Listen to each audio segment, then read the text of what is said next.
gave them a lot of opportunity to research ideas, and then part of their homework was to go home and kind of talk to their family. What do you think would be a good thing to make?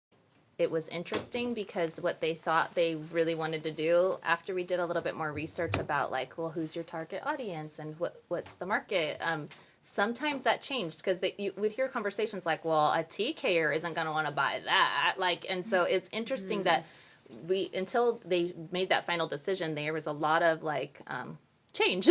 That biggest investment was when they were creating something that was of value, and it seemed to, not even before they even sold it, they knew, like, based on like peer feedback or talking with their families, like, what would you want to buy? Oh, I can actually create that. Some of these kids had no experience, surprisingly, I thought they would, with crafts. And we've done crafts in our classroom, but not like this. And it was interesting because they, like Amanda said earlier, they thought that they could make something and then maybe that didn't quite work out. So I'm like, well, let's try something else. And so they'd research and find that information and be able to create something that they didn't know they could. And so it was very, it really made them invested because they're proud of like, okay, this didn't quite work out, but then this one, I really persevered through it. And then seeing someone else buy that was so amazing that they wanted to keep doing it. Like, we're going to be finished with Winter Craft Store. What about if we sell stuff during Valentine's? Like, it was like they kept the balls are turning. They want to have like their own side business, and they tell you about like,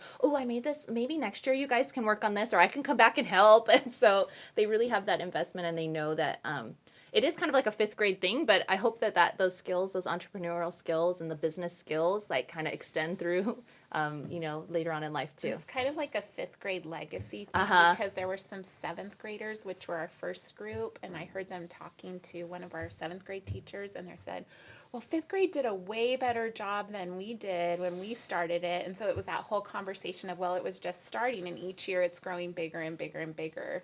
And now, like, the fourth graders are already telling me, I'm thinking about what I want to make for Winter Craft Store next year. And so it's kind of continuing that legacy and building it.